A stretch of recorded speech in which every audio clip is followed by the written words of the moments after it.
क्या होगा अगर रोमन रिक्स आते हैं at the elimination chamber CM Punk और फिन बालर के मैच में और मैच को करते डिस्क्वालीफाई, और डिस्क्वालीफाई होने के बाद यहाँ पे केओस मचेगा ऑन द रॉ शो, जिसके बाद इनका अल्टीमेटली एट रेसलमेनिया ये मैच होगा ट्रिपल थ्रेट, जहाँ पे Roman, CM Punk and Finn Balor लड़ेंगे फॉर द वर्ल्ड टाइटल। और उस वाली मैच की कहानी कुछ ऐसी रहेंगी कि तबाही मचेंगी। क्या यह एंगल बनाएंगे डब्ल्यूडब्ल्यूई एट द चेंबर जो कल होने वाला है, इसकी बात मैं आज करूंगा ही। साथ ही में दोस्तों एक बात मत भूलना, जो कि मिस्ट्री बॉक्स को भी भूलकर चलने वाला भी, तो शुरुआत इसी से करता हूं। तो बात कर ले आज पूरे चेंबर का प्रेडिक्शन। दोस्तों बात कर लो पहले यहाँ पे बॉक्स के बारे में। तो बॉक्स बहुत ज्यादा सरप्राइज है यार, किसी को कुछ पता ही नहीं, आता पता ना खबर कुछ। लेकिन फिलहाल दो ऐसे चांसेस ऐसे हो सकते हैं इन द बॉक्स। पहली बात, जो फोन कॉल आया था एडम पियर को, और जो आज के निकोल्डिस ने फोन कॉल किए थे ऑन द स्मैकडाउन शो। तो इन दोनों सिचुएशन के बाद क्या उस फोन कॉल के रिगार्डिंगली कुछ रिटर्न या फिर कुछ बड़ी कहानी होने वाली, या फिर किसी का रिटर्न पॉसिबल यहाँ पे आता है क्रिस जेरिको का नाम। क्या जेरिको आ रहा है वापस, क्या वो कहानी आएगी? तो ये दो एंगल है जो सरप्राइज करेंगे हमें ऑन द एलिमिनेशन चेंबर। इसके अलावा बड़ी स्टोरी कुछ भी नहीं। और अगर बॉक्स की बात और कर रहा हूं तो भाई बॉक्स के बारे में खबरें ज्यादा आ नहीं रही है, और उस वाले बॉक्स से कुछ ट्रेजेडी कह लो या फिर इतना कुछ हाइप मची हुई नहीं। तो वो एक पॉइंट मेरे मन में आ रहा है कि भाई बॉक्स को आपने एकदम मिस्ट्री रखा है, लेकिन वो इतना मिस्ट्री होगा कि उसकी कहानी ही कम होगी, मतलब उसको बोलने की बातें ही नहीं रही, बिल्कुल भी नहीं। तो यहाँ पे ना कोई कुछ बोल रहा है कि किसी चांस क्या है, क्या रूमर है, कुछ भी फिलहाल आ नहीं रहे बातें। तो शायद ये प्लान थोड़ा फ्लॉप सा होता हुआ दिखाई दे रहा है। लेकिन अगर मिस्ट्री बॉक्स में कुछ अलग चीज निकल जाए जो धमाका कर दे ऑन द चेंबर डे, तो मजा आएगा। नहीं तो, और हाँ एक और चीज आती है यहाँ पे, जो कि mystery participant in the chamber match, वो भी हमें पॉसिबली क्या हो सकता है कि चेंबर में 7 जन लड़ेंगे। मे बी लास्ट में इसकी बात किया था, वैसे आपको पता होगा लास्ट में इसकी बात किया भी था जब रोमर इसी रेटिंग की बात आई थी, तो वो कुछ चीजें थी। तो क्या इस साल होगा, क्या इस साल ऐसी कुछ कहानी बनेगी कि 7 मेंबर लड़ेंगे इन द चेंबर मैच, और मिस्ट्री बॉक्स में जो कुछ निकलेगा वो रहेगा भाई एक अजीब कहानी। कौन होगा पता नहीं, लेकिन जेरिको में भी अल्टीमेट जो कि वहां पे पॉसिबल एंगल है कि यहाँ पे आने वाला है, बॉक्स में से निकलने वाला है, लेकिन वो रियलिटी वाइज को तो वो पॉसिबल नहीं है। बॉक्स में बस कुछ चीजें निकलेंगी जो किसी के ऊपर हिंट करेंगे एट द रेसलमेनिया, मैं वही कहने वाला हूँ, ठीक है। So box is redirected to the WrestleMania, कुछ तो भी सीन सिंबल होने वाला है, ये बात पक्की पकड़ लो दोस्तों। आगे बढ़ते शुरू करते आज के पूरे प्रेडिक्शन के बारे में। तो वेलकम गाइस आज के इस वीडियो में, जो कि प्रेडिक्शन वीडियो रहने वाली है फॉर द चेंबर, जिसके लिए बोलूं तो 4 मैच ऑफिशियल हो चुके हैं, जिसमें 2 मैच की तो कहानी कुछ ऐसी है कि वो मैच ही नहीं लग रहे। जैसे आप बात करूं एजे ली और बेकी लिंच, इनका मैच हुआ ऑफिशियल हुआ, बाद में क्या हुआ, कुछ नहीं हुआ है। तो वही कुछ चीजें, सो दैट थिंग्स कि भाई यहाँ पे टाइटल चेंज नहीं होगा। अगर इसी तरह से आ रही होंगी एजे ली ऑन द शो, जो कि इनकंसिस्टेंट रहती है, तो शायद भाई टाइटल जितना तो पॉसिबल ही नहीं। और हाँ शायद इस वाले मैच में इंटरप्शन होगा और यहाँ पे नतालिया आ सकती है, बेसिकली वही आएंगी। नहीं तो मैक्सिम ड्यूपिन ऑब्वियसली इंज्योर्ड है, शायद वो नहीं आएंगे, लेकिन यहाँ पे नतालिया आ सकती है जो कि आएंगी और इस वाले मैच को जिताने की मदद करेंगी बेकी लिंच के लिए। ये कुछ कहानी है। नहीं तो भाई कोई एक नई बंदी आ सकती है और पॉसिबली वही एंगल, लेकिन मुझे वही लग रहा है एजे ली तो जीतने वाली है नहीं, लेकिन डब्ल्यूडब्ल्यूई इतनी बढ़िया है, इतनी स्ट्रेटेजी करती है ना, इसको एकदम आसानी से या फिर सिंपल वे में नहीं हराने वाली। यहाँ पे कुछ ऐसा तिकड़म चलाएंगे जिसके कारण जीतने वाली है बेकी लिंच। चाहे कुछ यहाँ पे कुछ ऐसा अटैक किया जो कि लीगल नहीं है, या फिर कुछ रेफरी के पीछे कुछ किया होगा, वो कुछ कहानी आती, सो ऑब्वियसली वो चीज है। तो यहाँ पे बेकी लिंच ही जीतेंगी और एजे ली हारने वाली, ये लगभग तय भाई, लगभग तय, ठीक है। बढ़ते बात कर ले दोस्तों वुमेन्स का एलिमिनेशन चेंबर, जो कि ऑब्वियसली किक ऑफ ही करता है। इस वाले मैच की बात कर ले, सो इस वाले मैच में मुझे लग रहा है, सही में लग रहा है यार, ये वाले मैच का सिनेरियो क्या है किसी को पता नहीं, क्या ही पता चलेगा, क्या ही करेंगे इसके बारे में। There is not so much to talk about this, कुछ भी नहीं कहानी जिसके बारे में बता पाऊं आपको डेफिनेटली, ठीक है। यहाँ पे अलेक्सा बेस आती है, यहाँ पे अशोका आती है, जो कि टॉप फेवरेट रहेंगी for the winning of this chamber. नहीं तो बाय टिफनी स्ट्रैटन, जिसको कभी हम भूल नहीं पाएंगे।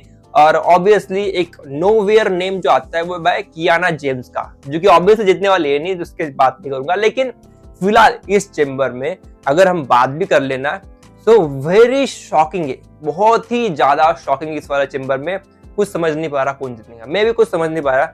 और ऑब्वियसली इसको भी ज्यादा हाइप नहीं दिया है। आज के इस मैडम की अगर बात कर ले तो आज मेंस का सेगमेंट तो करा दिया, लेकिन वुमेन्स का सेगमेंट नहीं कराया, और वुमेन्स सेगमेंट रॉ के ऊपर भी नहीं कराया था।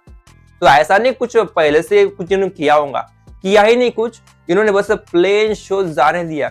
और इसके ऊपर मैं बात करूंगा जो कि बहुत स्पेशल रहेंगी और बहुत ही ज्यादा शॉकिंग है। आज सुबह की बात है, जब मैं स्मैकडाउन देख रहा था तो दैट टाइम मुझे हिट हुआ कि मैंने कल जब देखा था उनके टिकट सेल वो पूरी तरह से बिके नहीं थे, और जब मैंने आज भी देखा सुबह टिकट सेल पूरी तरह से सोल्ड आउट नहीं हुआ है। और जो रैम के साइड के जो सीट्स थे वो भी अभी तक सेल होना बाकी है। तो बहुत ही ज्यादा एम्प्टी स्टेडियम रहने के चांस है, और पॉसिबली कहूंगा क्या डब्ल्यूडब्ल्यूई कहीं पता नहीं है, लेकिन यार ये दिख रहा है कि शायद डब्ल्यूडब्ल्यूई की ऑडियंस और मे बी स्टोर लाइन का फर्क पड़ेगा। और आई गेस कंपनी को उसको बहुत बड़ा सा हर्जाना भुगतना पड़ सकता है, वो लग रहा है भाई। अगर वुमेन्स डिवीजन के मैचेस में पता ही नहीं चल रहा कौन जीत सकता है तो क्या ही बात कर लूं, नहीं पता ना। मैं तो इस वाले मैच को फिलहाल के लिए ब्लैंक रख रहा हूं। आप अपने सबसे विनर बताओ और कमेंट करके जब बता दो। चलो बढ़ते आगे, बात कर ले सीएम पंक। नहीं भाई, पहले बात कर ले चेंबर के बारे में, मेंस का एलिमिनेशन चेंबर की बात कर लेते हैं। इस वाले मैच की कहानी देखिए, बहुत ही अटपटी रहने वाली है। यहाँ पे ब्रॉन्सर नहीं है, सो दैट सुनामी स्पॉट जो था वो तो चला गया है। सो इधर लोगन पॉल को डाला हैज मून सॉल्ट जो बंदा मारता है, जो कि बहुत बढ़िया भी लगता है ना। So that type of feel WWE ने इस वाले स्लॉट को फील किया है with the Logan Paul. But दोस्तों अभी चलो बात कर लेते हैं इस वाले मैच के बारे में, रिजल्ट क्या रहता है, क्या कौन जीत सकता है। तो फिलहाल इस वाले मैच में कौन कौन एक्टिव हो चुके हैं, जो कि हमें पता है भाई। एलए नाइट है यहाँ पे, ट्रिक विलियम है, जीवान इवांस से, रैंडी ऑर्टन है, कोडी रोड्स से, और लोगन पॉल ऑब्वियसली अभी हो चुकी है ऑफिशियल। तो ये 6 लोग हैं। इन 6 लोगों में से फिलहाल अगर कहूं, मुझे लगता है कि भाई Cody Rhodes is going to win this match, नहीं तो रैंडी ऑर्टन, नहीं तो भाई यहाँ पे जेकब फटो पत्ता कट चुका है तो उसकी बात तो नहीं करेंगे। लेकिन ये 2 बंदे, और मैं 100% कह सकता हूं आपको, डब्ल्यूडब्ल्यूई अगर कोडी और रैंडी की फ्यूड रखेंगे इन द फ्यूचर, अगर उसका आज उनको देना होगा एक बढ़िया सा प्लेटफॉर्म, तो उनको लास्ट में 2 को रखेंगे, उन दोनों को लास्ट में रखेंगे, और उन दोनों का ही लास्ट में मैच होगा जिसमें कोडी रोड्स जीतेंगे, रैंडी को हराएंगे, और ऐसे हराएंगे जो कि एक हम चीटिंग हो जाएंगे। चीटिंग वैसे उसमें रहने वाली है नहीं, लेकिन कुछ ऐसी कहानी होंगी जहां पे रैंडी को फील होगा भाई इसने कर लिया जिसके बारे में सोचा नहीं था, और मैं उसके बारे में ऐसा सोच नहीं रहा था, वो मेरे साथ ऐसा कर पाएगा। सो वो कहानी रहेगी। अब सोच लो क्या मैं बता रहा हूँ, समझ लो, समझ में तो पता होगा क्या कुछ मैं कह रहा हूँ। बैकलैश के ऊपर जब पिछले साल का आपको पता चल रहा है क्या कुछ कहानी बता रहा हूँ फिलहाल के लिए, और वो कुछ चीज यार, ठीक है। तो मेरे top favourite for the chamber है कोडी एंड रैंडी, और तीसरा जो मेरा फेवरेट रहेगा, हो सकता है पॉसिबल यार, बहुत कम चांस है, लेकिन लोगन पॉल क्या होगा। और एल नाइट की बात नहीं कर रहा, ठीक है। सो एल नाइट की बात क्यों नहीं कर रहा तो मैं फिलहाल उसके बारे में बताऊंगा नहीं, लेकिन खुद उनके क्रिएटिव टीम में से एक ने कह दिया है कि भाई हम जब देखते हैं कि लोग यहाँ पे किसी को पूछ देना पसंद करते तो हम उन बंदों को पूछ ही नहीं देते, क्योंकि अगर हमने उनको पूछ दे दिया ना तो ये ऑडियंस जो है ना उनके बारे में सोचना बंद कर दे। तो भाई मैं नहीं बोल रहा इसके बारे में, बात नहीं करते, तो इसको फिलहाल स्किप करते, बढ़ते in the mains world heavyweight championship match, CM Punk versus Finn Balor. अभी देखिए भाई, 1 महीना बाकी फॉर द रेसलमेनिया, और उसके बीच में ये आ चुका है, और उसी के बीच में ये कुछ कहानी चल रही है। तो इस वाले मैच में जो एंगल है वो क्लियर है कि CM Punk is favourite to win this, वो है भाई, वो है, रहने वाला है वही चीज है। लेकिन यार इतना प्लेन भी मत जान दो मैच की, बोर हो जाएगा। सबको पता है रिजल्ट क्या होने वाला, लेकिन अगर रिजल्ट को अटपटा कराना है तो किसी का इंटरप्शन यहाँ पे हो सकता है, पॉसिबली रोमन रिंग्स आ सकते हैं जिनका ऑलरेडी शेड्यूल है अगले महीने के लिए, तो मे भी पॉसिबली बंदा आएगा और बंदा कॉस्ट करेगा यहाँ पे सीएम पंक, लेकिन अल्टीमेटली मैच तो डिस्क्वालीफाई हो जाएगा ना, वही कुछ चीजें। सो मुझे लग रहा है कि यहाँ पे ट्रिपल थ्रेट का एक्शन यहाँ पे हो सकता है, रोमरिस आएंगे और रोमरिस वाले मैच को डिस्टर्ब करेंगे, और इसके बाद कहानी ऐसे कि ब्रूटैलिटी की हदें पार होंगी टिल द रेसलमेनिया, वो पॉसिबल। यार इसका बहुत इंपॉर्टेंट कारण ये भी है कि टिकट सेल बहुत कम है, बहुत स्लो भी है, तो उस कारण भाई ये हो सकता है ब्रूटैलिटी लेवल पे जाने के लिए ये करा सकते हैं। और हाँ, एक और चीज, शायद हमें एट द चेंबर में भी डेमन फिन भी देखने को मिल जाए।